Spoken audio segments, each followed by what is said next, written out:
Hi guys, SmithCast here. Welcome back to a brand new SmithCast podcast, episode 6. And of course, this is the podcast that I used to try and do every single week. And it kind of got pushed back because my life kind of went on a downward spiral. And a lot of shit happened. And I just really lost, really sort of the motivation, the sort of desire, the hungerness to really do anything. And it kind of really occurred to me that now that I am where I am today, I'm now have a new job, I'm now not in a relationship that is bad for me, I'm single, I'm sort of just doing me, I'm enjoying my life, I'm working, I'm earning my own money, I'm having fun, going out, having a laugh, and creating memories for my funeral, for my wedding, all that stuff, creating memories, having a laugh, and just enjoying life.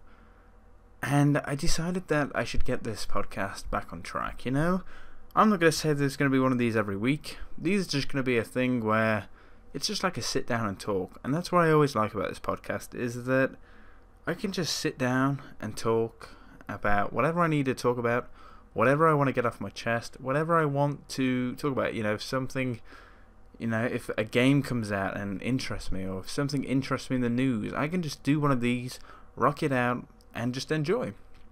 And unfortunately, today we don't have any alcohol. We have something else, something just about as hardcore. We have some Lucozade.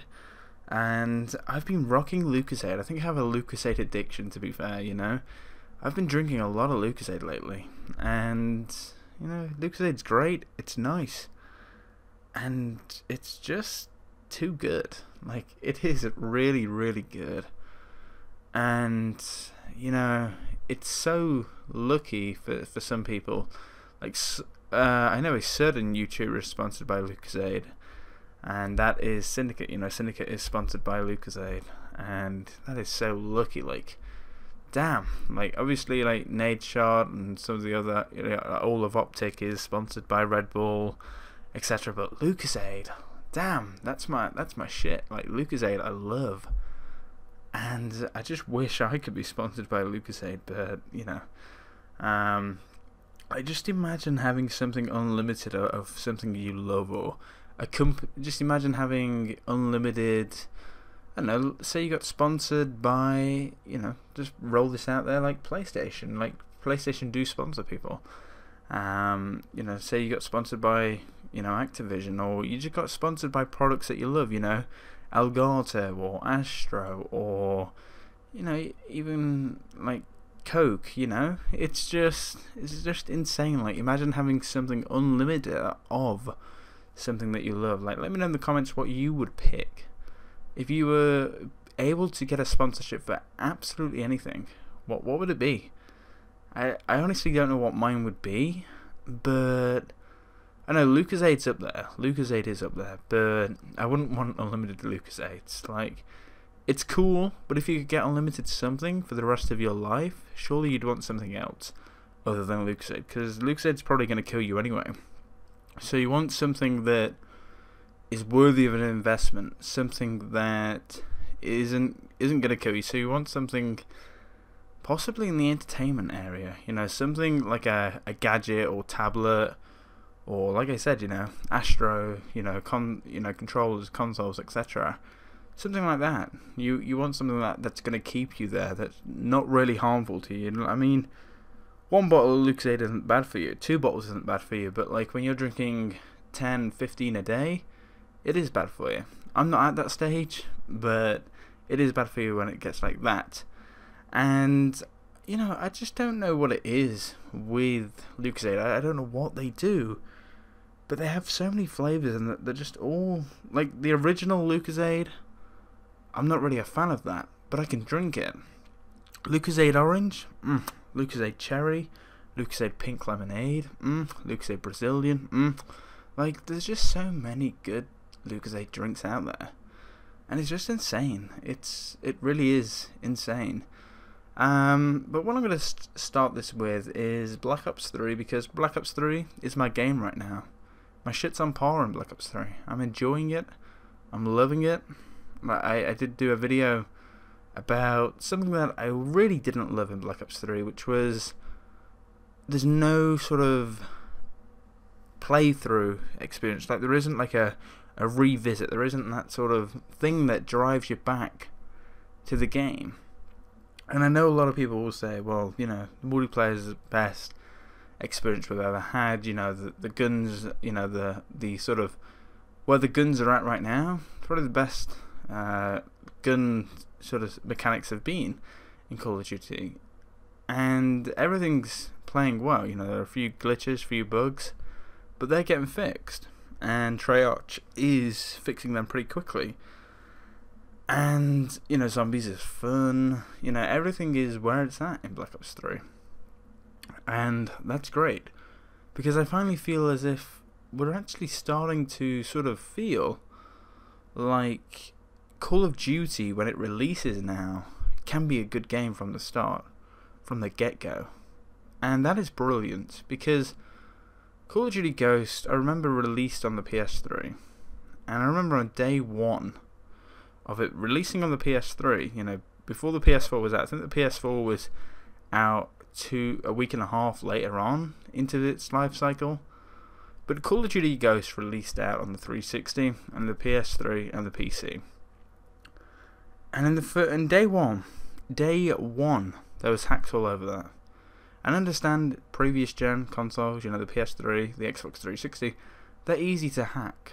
But what bothered me was the fact is that Infinity Ward had spent, you know, maybe a year, 6 months, 8 months, 2 years, whatever, developing that game, coding, mapping, you know, having ideas, protecting their sort of coding language for the game. And in one day, less than a day, less than 24 hours into that game's life cycle, people had pretty much done monetize, you know, sort of like moderate things to it. People had taken their code and they had abused it pretty much. You know, they had input their own code and hacked it. And that to me is just fucking disgraceful. Like, if you're making a game and you allow that shit to happen on day one, regardless of the PS3 and the Xbox 360 being easy to hack, and PC being easy to like get files off, etc. If you spend, when you make it a game such as big as Call of Duty, you need to be more protective. You know it's going to happen. You've had this anticipation for the past 3-4 years, you know, that people do hack in COD now. You know, people do hack Call of Duty games. You need to be making that shit stronger. And that's why, I guess, the newer consoles, you know, the Xbox One and the PS4, were a breath of fresh air to the community, because you can't hack them. You can't hack them. And that sort of makes it more secure. It makes it a solid game. It makes things great. It means the developers can just focus on the bugs, the issues, and what's wrong with the game, you know? Doesn't need to be anything about Jim or Jack over there. You know, they've got a hack, they've got a, you know, they're modding here, they've got a hack lobby going, etc. It doesn't matter. And you can't do that on PS4 or Xbox One. And that's great. That is fantastic. It needs to stay that way. So hopefully the PlayStation 4 and the Xbox One's security, hopefully they don't get broken. Hopefully they don't get looked into. And I know, just basically because of the sort of people I follow on PS4, well, I mean, like, people I follow on Twitter, sorry, I know people retweet stuff about the PS4 getting looked into, and to me, I understand that the people who are trying to hack into the PlayStation 4 right now, the people who are trying to jailbreak it, etc., they don't want to hack Call of Duty. They don't want that. You know, they're not doing it because of that, but it's because of that hack that they're going to implement or attempt to do that is going to make this shit unplayable. Because it's going to destroy every game, and it might not even come out because Sony is very, very they're in a good spot with the PS4, and I don't think they want to let anybody destroy that. And look what happened to GeoHot last time. You know, he released those files, etc., and he got a lawsuit. Sony took it very serious, you know, and I think if that happened again with the PS4, Sony would be all over that shit again. You know, they'd ban Hammer, whoever releases it, that they take them to court, you know, probably even jail, you know, because they're on top right now. And if the PS4 became unplayable, people would just switch over to the Xbox One regardless. And the Xbox One right now is playing catch up. You know, they need all the love and support they can get. So the best thing they can do is offer a safe, secure, great service. And if they continue to do that, they might even catch Sony up. But then again, you look at Sony and their number rankings right now for console sales, you know, they're closing in, I think it's 30 million. And that's insane. They really are doing a good job. But Sony hasn't even started yet. They haven't even started. That's the worst bit. And the best bit. The worst bit is because Microsoft's only just starting too. But then again, you know, most of the things that's going out on Xbox One is coming out on PS4 as well. But the compatible Xbox 360 games that are going to be available on the Xbox One, that's going to raise some eyebrows. And that's going to be interesting. But Sony will always be one step ahead. Sony next year have a lot of content locked to the PlayStation. They have a lot of, you know, games that are only available on PC, exclusive games, only available on the PC and the PS4. And next year, you know, you've got Uncharted, you've got a list of them, you've got an absolute list of them, and it's going to be so interesting to see what sales Sony get next year, because, you know, we love gamers, we as gamers love games, and Sony has a massive community. One of these updates that they did a few weeks ago, a few months back, you know, adding these communities, it's fantastic. Like the interaction in communities, the communities created, you know, add people into your community and sort of just be one. It's so good. Like, it is like, add all your interests together and put it in one place. Make gamers come together. Make them want to be in each other's group, in each other's community. And it's amazing. What Sony is doing is amazing. But what Microsoft is doing as well is also not amazing, because it's not. It's just good. And it's getting better. It's getting up to the pretty good standards, you know. They're learning. They're learning that they fucked up. And they know they may never ever catch PlayStation, right? They know that. And they've got to take risks. And I would say anyone that's willing to take risks deserves, you know, an eye opener, you know, an eye appeal. You know, that they deserve to be watched. If you're going to take a risk, you know, that's either going to fall back on you or fall for you, you know. And it's going to be interesting to see what they do in the next year, because they've got to get them back somehow. They've got to get gamers back somehow. But who knows what they will do? Who knows what Microsoft's capable of? And who knows what Sony's capable of? Who knows what Sony have in store next year? You know, do they make it so that every PS1 and PS2 and PS3 game is compatible with PS4 through the GuiCloud, whatever it's called, GuiCow, whatever, the server that provides the PlayStation Now experience, you know? Do they make every game available? Do they slowly start bringing back PS1 and PS2 games? Do they make it so that you can change your name? Do they, you know, they have to find better ways to improve, and they have to give the way of the community, because now you look at PlayStation and they've got to get better service. They've got to listen to the feedback of the community. They have to find a way to make it so that you can change your PSN name. Regardless, they have to find a way to really allow it so that you can change your PSN name, because a lot of people want that feature. A lot of people got the PlayStation 3 when it came out, and this was over 10 years ago, and people create their names in 06, 07, you know, and have 07 in there, and they want to upgrade, but they don't want to lose everything and all the trophies, etc.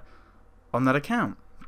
You know, they don't want to start a new account and be level 1 again, because it's just not right, you know.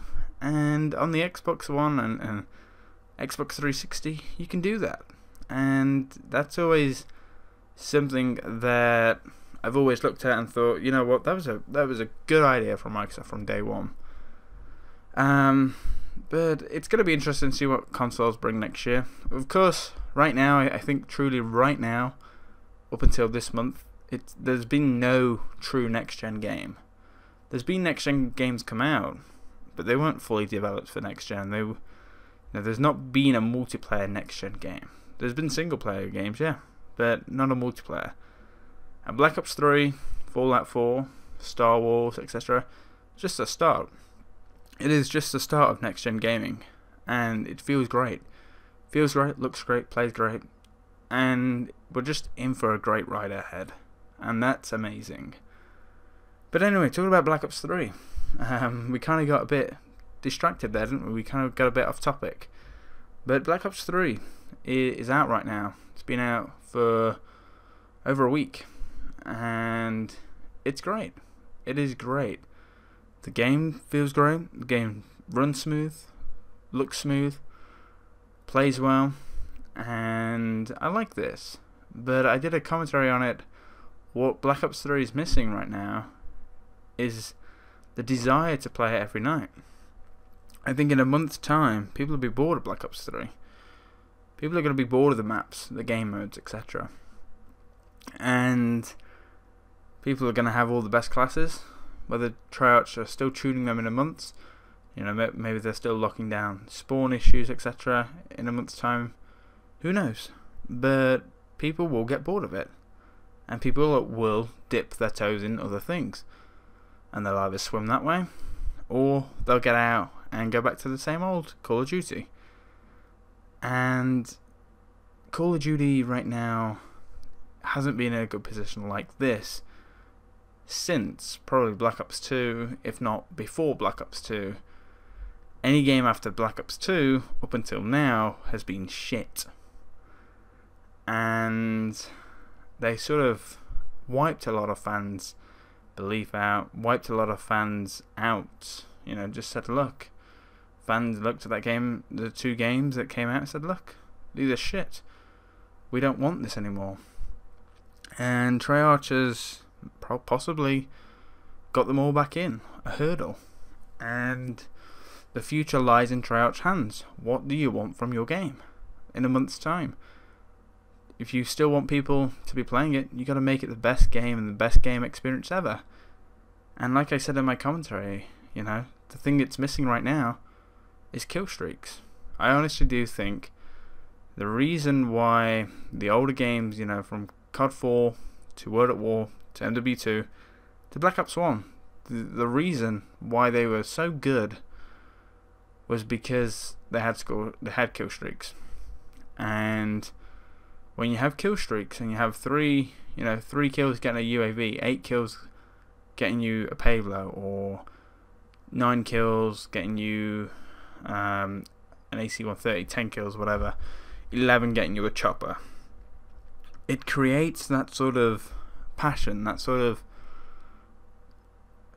desire, that playability feature comes back, you know, that sort of, I'm going to have one more game before I go to bed. I'm going to try and get my nuke. I'm going to try and get my Harriers, you know, I'm going to try and get my chopper gun, I'm going to try and get my VSAT, I'm going to try and get my Predator missile, I'm going to try and get this, I'm going to try and get that, etc. It gives you that replayability. No one's playing Black Ops 3 saying, next game I'm going to get my UAV in 5 kills. I want my hardened sentry. I want my mothership, you know, etc. No one's playing that way because they don't give a fuck about score streaks. They really don't. Score streaks have no meaning. They don't have a replayability, you know. You either get them or you don't. You don't care. Kill streaks were, oh, you had a UAV. You were guaranteed in Modern Warfare 2. You got a UAV. In 2 more kills, if you had Predator missile on, you could easily get that. And everyone was capable of getting 3 kills. You know, everyone is capable of getting 3 kills on the trot to get a UAV. And from that UAV, you were always going to get at least 3 to 4, possibly 5 people alone by yourself to get, you know, to get your next streak. You generally were able to do that. Whereas right now, if I play Safeguard in Black Ops 3, it takes me 10 kills to get a UAV. 10 kills. That's because of the score per kill in that game mode. And that needs to change. But that is fucked up. What sort of developer lets it get that way? Like, did they not realize in making that game mode that, oh yeah, you know, score streak wise, it's going to take 10 kills to get a UAV in here. Yeah, we think that's okay. No, that's not okay. And like I said, kill streaks add that fun. Kill streak adds, you know, that sort of every night hop on sort of attitude in the game. You know, I want to go on Black Ops 3 tonight, and I want to get that mothership. I want to get 15 kills. I want to get a 15 kill streak. You know, I want people to know that I've had that mothership, that I'm getting that mothership this game. I want people to know that. But score streaks don't do that. They don't give you that satisfaction. And that's what needs to change. Also, I think what needs to change in Black Ops 3 is it needs more game modes. Whatever these game modes are, I don't have a clue. But it needs more game modes. And, you know, they're obviously going to fix the game first before they add game modes in, etc. But it definitely needs more. And it's going to need a lot of things. But the game's a good, solid game. And it's probably the best game since, well, probably the best Call of Duty released ever. Because it's solid. It is a solid game. It's playable. It's just, there's no rage part there. You know, it's just a solid game. And it's exciting to see what Treyarch do, because the maps are good, the guns are good, the weapon balancing's good, the score streaks are good, you know, the game modes are good, zombies is fun, the sort of experience you get right now is good, and DLC will come out in 3 months' time, and it's going to be interesting to see where they take that. It's going to be interesting to see what game modes they add, what changes they make throughout the year for this game. And it all builds up to Infinity Ward's next card. What's that going to be? You know, that's going to be interesting as well.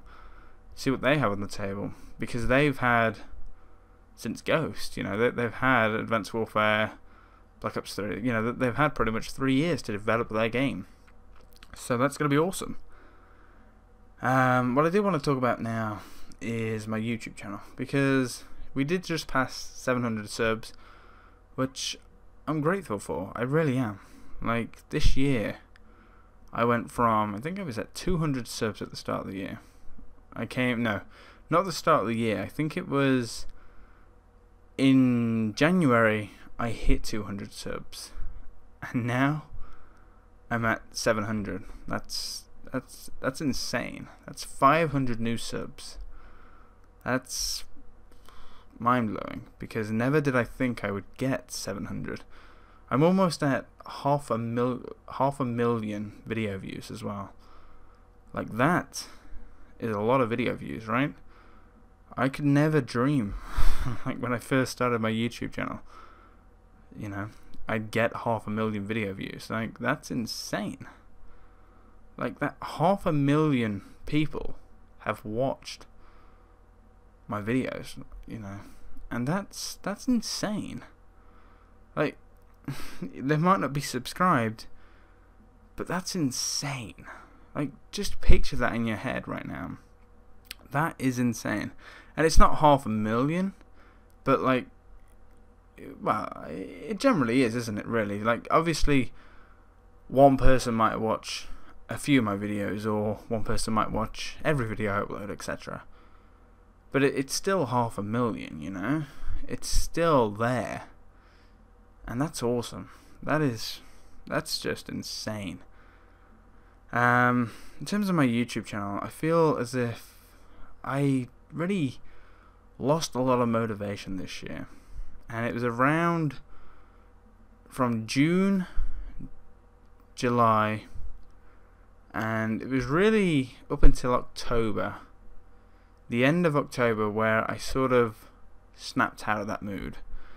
I sort of dealt with what I had to deal with. I sort of got myself back on track. You know, I lost a lot of motivation. Not in YouTube, not in YouTube itself. You know, I didn't give up on YouTube. You know, I didn't say, well, you know, this is pointless. You know, I'm fed up with this, etc. I didn't give up on making videos. I gave up on myself. I didn't quit YouTube. I didn't say, look, I'm done with it, you know, because I only get this amount of views, or I've only got this amount of subs, I'm done. I never said that. I didn't give up on YouTube. I wasn't fed up with YouTube. What I was fed up was feeling like shit. And a lot of shit got caused in my own life just by breaking up with my ex-girlfriend and sort of dealing with that, and dealing with what went down, and sort of being blamed for something that I didn't do. You know, she would put blame on me, saying that I made her depressed, that it was my fault, that, you know, it was my fault that we don't talk, etc. And that bothered me an awful lot, because, you know, she said I was disrespectful, she said I was this, she said I was that. And that bothered me. The fact that she could even think that after everything she put me through. And it's like, I think the hardest part of me, you know, bearing in mind she blocked me and didn't speak to me for about 5 months, right? She didn't speak to me for that long. And she just sort of got on with her life. And I felt lost in my world. And that's what, I wouldn't say depressed me, but sort of pushed me aside, pushed me out of this world, and put me in my own world where I felt alone, because I felt as if I just lost everything. Because to me, she was my everything. You know, to me, she was everything I wanted in life. She was everything that I wanted around me. And when you lose someone you're, you know, so close to, that is so hard to say goodbye to, especially when they're not truly gone. That's so hard, and I don't know how you replace that. I don't know how you get through that, but I guess you can overcome it in your own time. You do it when you're ready. You sort of put one foot in front of the other and continue walking, and you just got to keep on going down. You just got to keep on walking. And you may never know when you've overcome it, but one day you will. And that sort of, I don't know. I think maybe if I hadn't been working, if I hadn't been in a working environment that I loved going to work, where I love working any hours for my job, you know, I love working any day. If I hadn't have had the people around me at work as well, I guess I wouldn't feel as good as I feel right now, because my 2 previous jobs, I didn't really like them. I didn't really like the people around me. I didn't really get on with them, you know. I spoke to them, you know, but I didn't really know them. I didn't know them personally, you know. And that can bother you. That can, it's not a good environment to be in around work, is it, really? You know, you want to be in a happy environment where you get on with everyone, where you're happy to work any hours, you're happy to do any day, night or day, you're happy to go into work, you're happy to work with every single person, you know, you feel like you're in a in a team-based environment. You feel like you're in a good workplace, you know, and you feel like you're respected. You feel like you have a say. You feel equal to everyone, and that's hard to find in jobs. But you can find that. You will find that.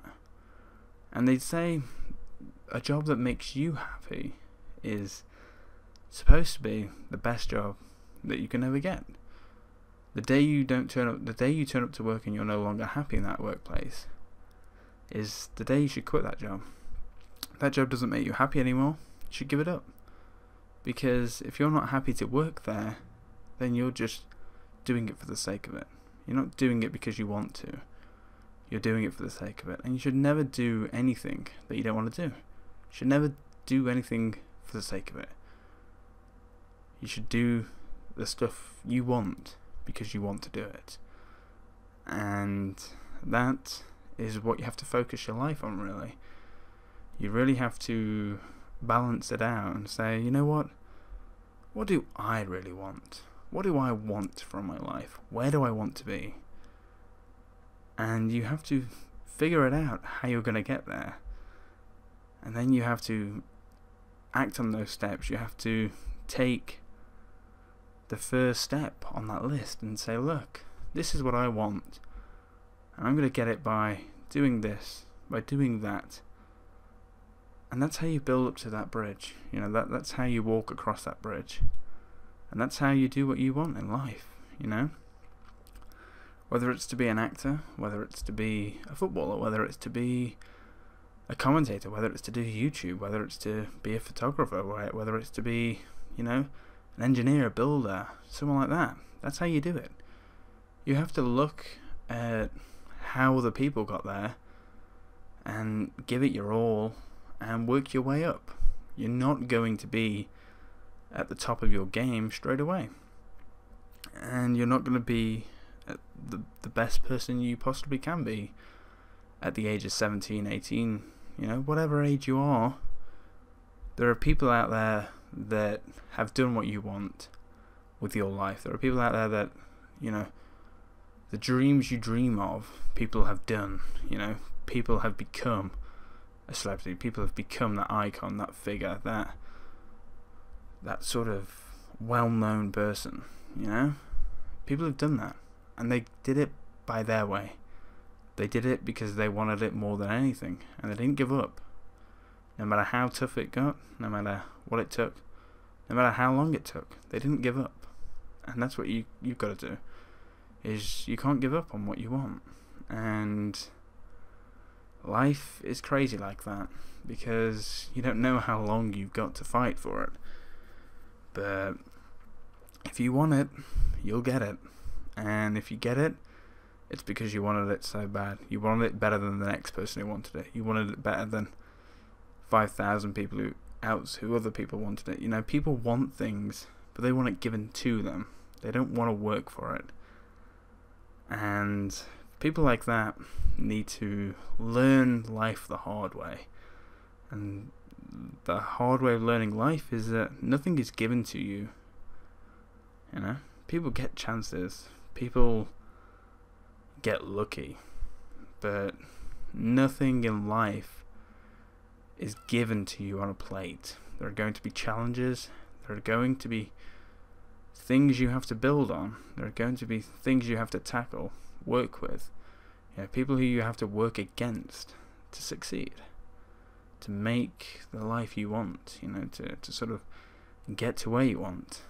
And like I said, you know, there are going to be setbacks. You know, my setback was losing someone who I had in my life every single day for 3 years. And when you get into a routine that you've done for 3 years, talking, texting, speaking, you know, whatever, seeing each other in person, whatever, and then all of a sudden it's gone. And it's gone because of something so fucking pathetic. It's gone like that. That's hard to take. That is so hard to take and deal with.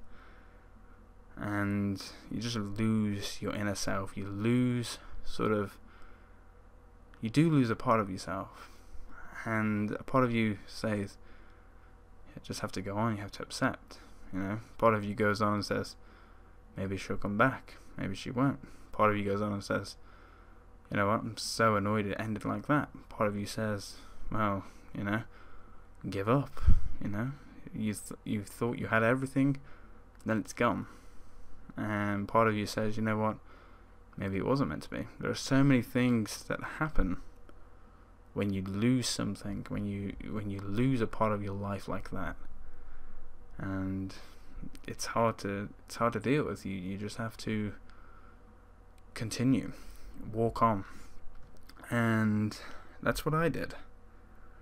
And it wasn't until a week ago that my ex-girlfriend got back into contact with me, and it was a scary situation because I didn't know what she wanted. I didn't know if she just wanted to sort of give me shit, like give me abuse, or make me give her sympathy, I didn't know what she wanted, and I still don't to this day. But I do know this, and that is that right now she's got me where she wants me. She has got me in a mindset that we could be friends again, that we could get back to where we want. But she's also got me in a sense that I know that she could just stop talking to me at any time. And the ball is in her court, and it's up to her whether she does what she wants. It's in her favour. And me being the person that I am, I don't turn away. I don't give up on things. I don't I don't know how to say it, but I don't let things slip away. I always try and better myself. I always try and, you know what, if I fail at something, I'll try again. That's what I always try and do. And my goal here with her is to be friends again, because I do miss the friendship, I do miss, what we had. And it bothered me so much for 5 months that I gave up on things that I love. I didn't enjoy them because I couldn't enjoy them with her. And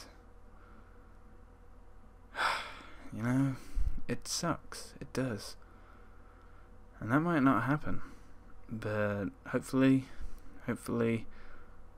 we can work things out. Hopefully we can become friends. Hopefully we can sort of have that friendship that we once had. But I don't know if that's going to happen. And I guess I just have to keep on hoping for what I want. And what I want, truly, is for me to be happy and for her to be happy. Whether or not we make each other happy, I don't know. But it is what it is. And, I'll keep on trying to make her happy and make myself happy. But the ball isn't in my court. I don't shoot the hoops, She is shooting the hoops right now. She's calling the cards. And I don't know what she wants. But I do know that this time of year is going to be very difficult for her. And she's going to need a friend. And I want to help her. And I want to make her feel better. And I want to be that friend. Maybe I won't. Maybe I will be. Who knows? I can't tell you that because I can't walk into the future. I wish I could. But, unfortunately we don't have that ability yet. Maybe we will. Maybe we won't. Who knows? And I think this sort of podcast, this sort of commentary, I guess you can call it whatever you want to call it, has sort of laid the foundations on for really you sort of take the path into life that you desire. You sort of take an interest, you sort of lead the life cycle that you want. You sort of lead your life. But there comes a time where you'll meet someone and they'll rule your life. They'll take you over. And when you lose that, you have to start again. And perhaps that's what I need to do. Maybe I need to start again with someone new. Maybe I need to sort of push out my boundaries and just, explore something new, go somewhere new, do something new that sort of defeats the sort of negativity that I sort of have right now. Because right now I sort of have no sort of passion. I have no sort of desire to do anything, I go out, I have fun, etc. I'm making more YouTube videos, etc. But I'm not happy. I'm not complete. I'm not, the bottle isn't full inside me. I need to fill that bottle up and screw the lid on and keep it to me. I need to keep it as close as to me as what I want. Because I don't want to smash that glass bottle, I don't want to drop it. And I don't want anyone else taking it. Because I want myself to feel sort of complete, I want myself to sort of say, look, this is it. I'm happy. And it sucks. The last person that made me truly happy was her. But who knows? And like I said, I have no idea what comes of what. I have no idea what's going to happen. I don't know if everything's going to be okay. But if I keep dreaming, if I keep going, if I keep just pushing and taking what life throws at me, and I keep challenging myself to better myself, to sort of make myself the best I can, then that's all I can ask for in life. That's all you can as well. I'm going to end this podcast here, and it's a bit short, but I don't really have anything left out in the bank for this one. The advice has been given. I just wanted to talk, give you guys a bit of a more in-depth of to where I'm at, how I feel, and what's going on. And I feel like this has done it enough. I feel like this commentary really justifies my sort of stature, of where I'm at right now. And hopefully you guys understand. So thanks for watching. It's been the SmithCast podcast, episode 6. And yeah, I'll see you on the next one. Please subscribe for more podcast, gaming content, and loads of other stuff. Peace and goodbye. See ya.